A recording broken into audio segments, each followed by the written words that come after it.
This is part 1 of section 10.10, Taylor and Maclaurin series.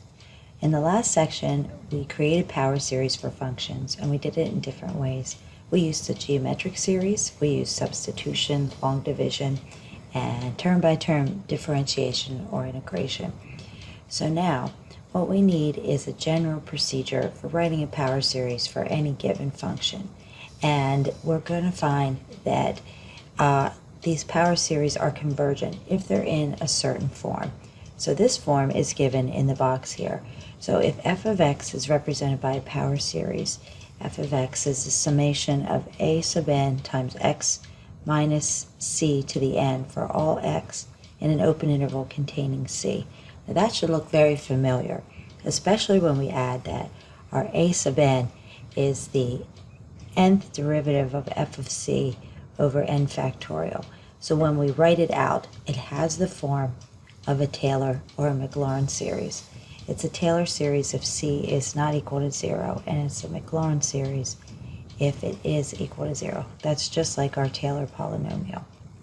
So just a note here, it does say that this theorem, if a power series converges to f of x, the series must be a power series. It does not say that every series formed with Taylor coefficients will converge. So you want to be real careful. So here's the formal definition of a Taylor series. So if a function has derivatives of all orders, and that's very important, at x equals c, then the series, the summation from n equals 0 to infinity of the nth derivative of f of c over n factorial times x minus c to the n equals that expansion. And that is called a Taylor series for f of x at c. And as I mentioned already, if c equals 0, then the series is the Maclaurin series. Okay, so this subtle thing there, just because it has those coefficients, it doesn't converge unless we have all the derivatives exist. Okay, Taylor series shortcuts. Example 1. Given f of x equals e to the negative 2x, find a Maclaurin series for f of x. Give the first 4 non-zero terms and the general term. All right, so Maclaurin series means that c equals 0. So we're going to be referring back a lot to previous section where we did our Maclaurin and our Taylor polynomials. So just a reminder, back in, I want to say, section 6, e to the x was defined as this Maclaurin series.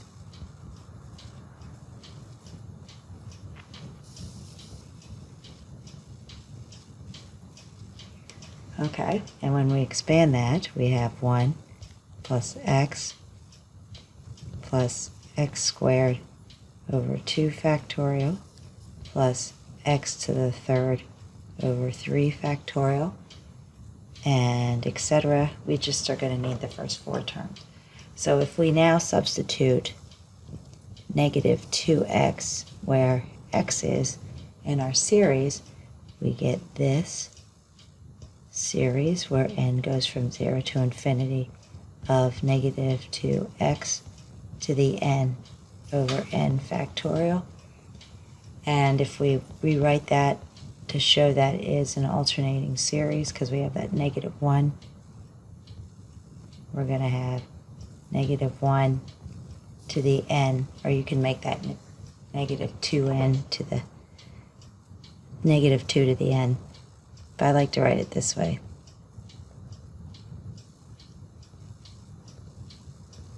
Okay, so there's our general term.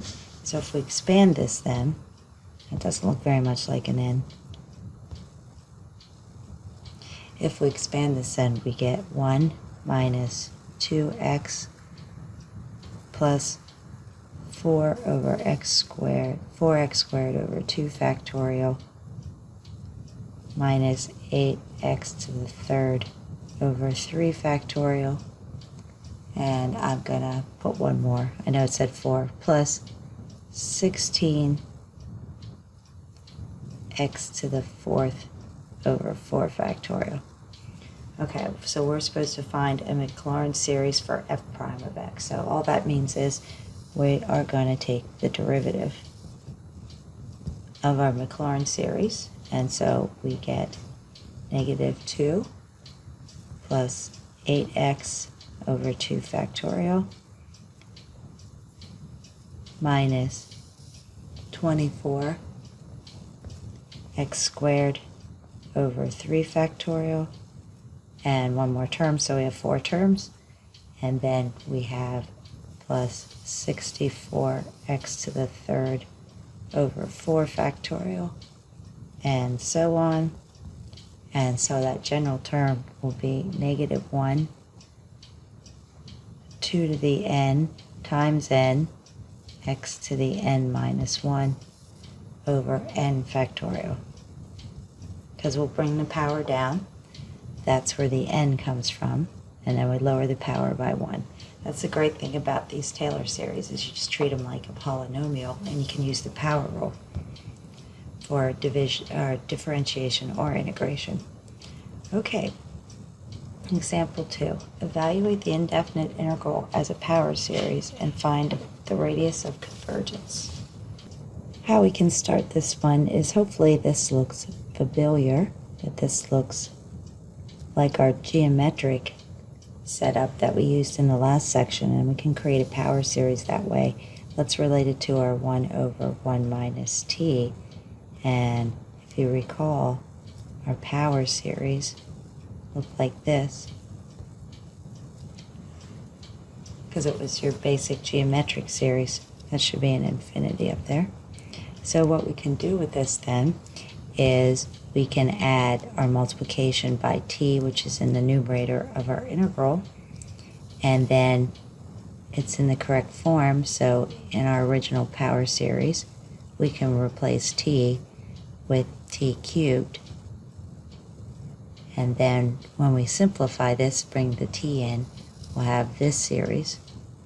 So we have the summation from n equals 0 to infinity of t to the 3n, and then plus 1 for the t on the outside. Let me write that a little better.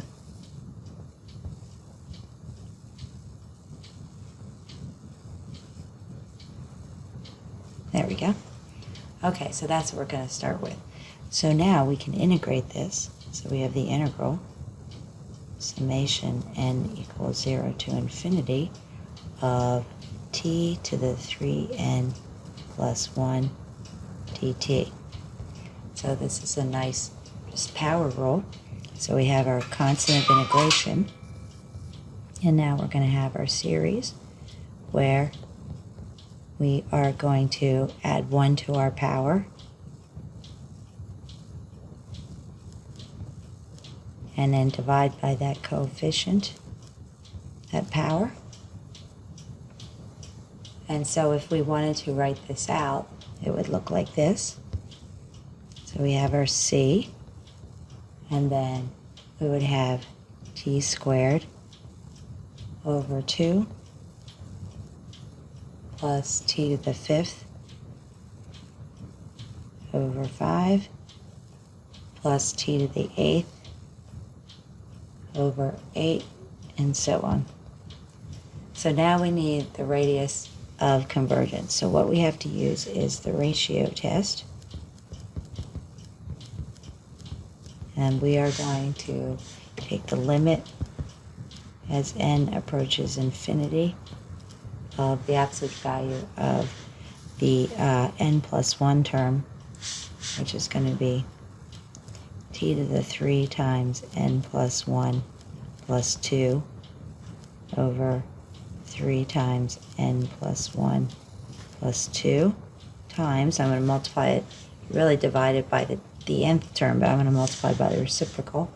So I'm going to have 3n plus 2 over t to the 3n plus 2. So I'm going to have the limit, when I simplify, of the absolute value of t to the 3n plus 5 over 3n plus 5 times 3n plus 2 over t to the 3n plus 2.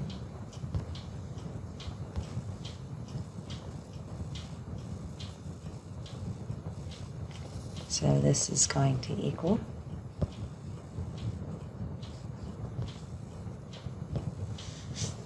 the limit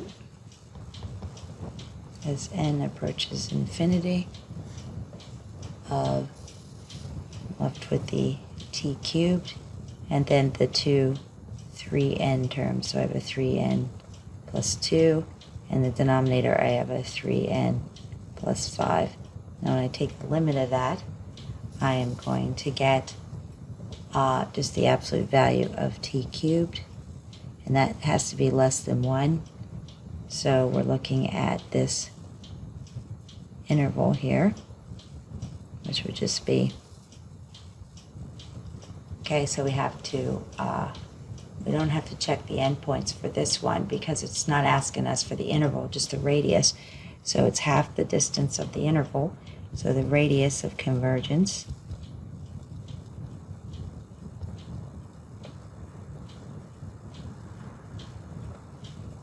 is just going to be 1, because that distance is 2 in the inequality. Okay, now we're going to look at some differentiation. So when differentiating a Taylor series, just take the derivative term by term, as I mentioned earlier. The radius of convergence of the derivative will be the same as the original series. However, the interval could change, so you still have to check the endpoints if it asks for that. Okay, so example 3. Let's start before we do example 3 to look at this little example here, because we're going to use part of that. So if f of x equals 1 over 1 minus x, which is where we got our geometric and our power series find f prime.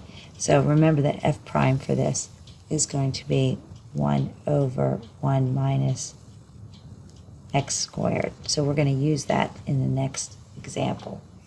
Okay, so we are to differentiate the power series representation and find the radius of convergence. Okay, so now using this idea that I can create this function in number 3 from the derivative above, the only difference is that I have 1 minus a negative x, so I'm going to take the derivative here and then use that to write a power series.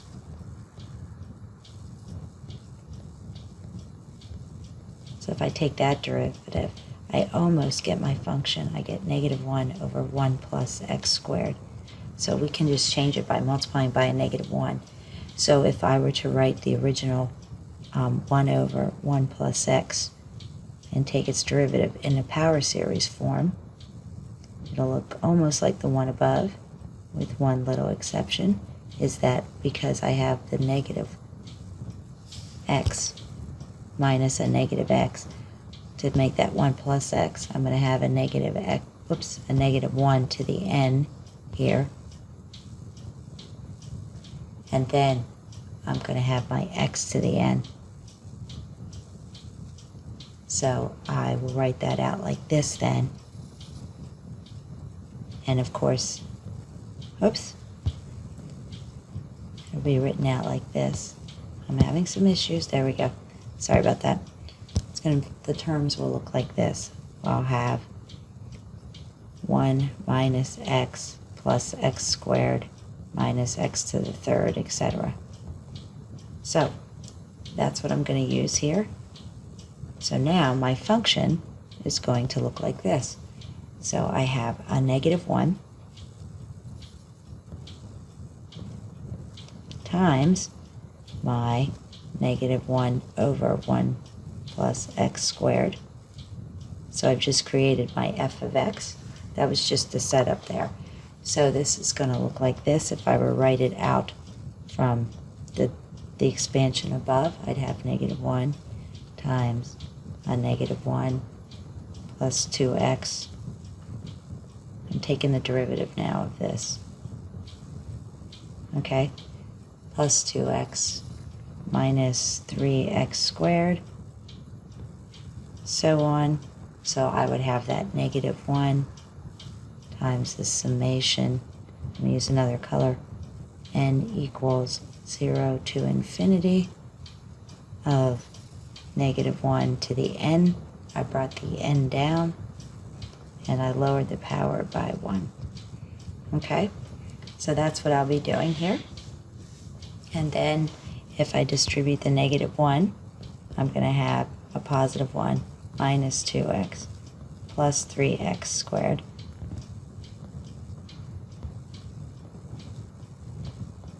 And then so on and so forth.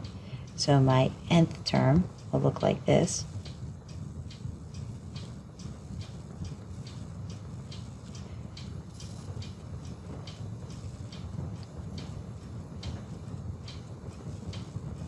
Now I have an n plus 1 for my negative sign, and then n times, and then x to the n minus 1. Or if you want to,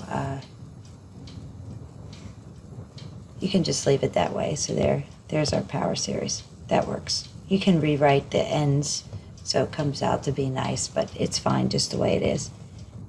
You can play around with your indexes and stuff. So using our ratio test to check the interval of convergence,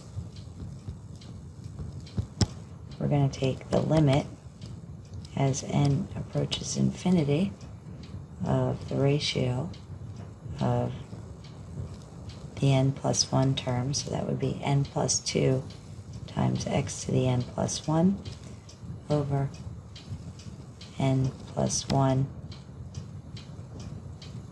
times x to the n.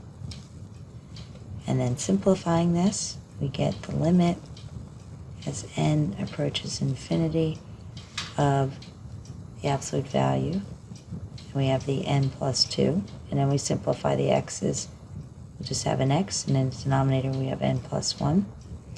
And when we take that limit, we're just going to get the absolute value of x. And we want to remember, because we start out with a geometric series, that this has to be less than 1. So we're at negative 1 is less than x, which is less than 1. So that tells us that our radius of convergence is 1.